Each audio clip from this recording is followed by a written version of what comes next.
You know, a question that frequently gets asked is, Connor, how are you able to be so vulnerable and so open on the internet? Especially in today's internet age where people will try and cancel you, people will try and use your weaknesses and your flaws against you. How are you able to open up with all the parts of you, including the not so pretty parts? And if you can't tell, I don't really care all that much if somebody tries to weaponize my flaws or my weaker parts against me. I mean, for fuck's sake, I am wearing a Hello Kitty rash guard right now filming this video. If I really cared what other people thought, I wouldn't be uploading to the internet. And this isn't to say that I have this big ego of, oh, I think I'm all hot shit and a bag of chips. Not necessarily. The truth is that I find myself in such a unique position where my background, my lived experience is built from so many different groups where I can't really put a ton of labels on myself or subscribe myself to a particular tribe or really any hard identity.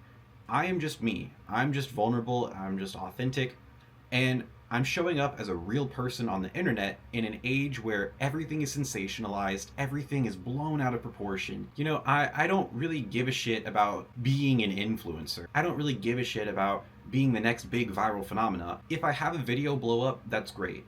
But aside from that, I just want to share who I am to the world and hopefully build an audience of people that appreciate me for who I am and what I have to offer and can see through all of the bullshit. You know, something else to consider is that hate is really only temporary. Newsflash, we're all gonna die. And it's a very morbid fact. It's a fact that even I'm not the most comfortable with, but a more absurdist way of viewing it is at the end of the day, this shit doesn't matter. And what I really want is for my full presence to be known. This is who I am, this is how I lived, this is what I believe. If I say a thing that strikes a nerve with a particular audience and they want to cancel me and weaponize my depression against me or weaponize some sort of personal fact against me, let them. It only shows what their character is, right?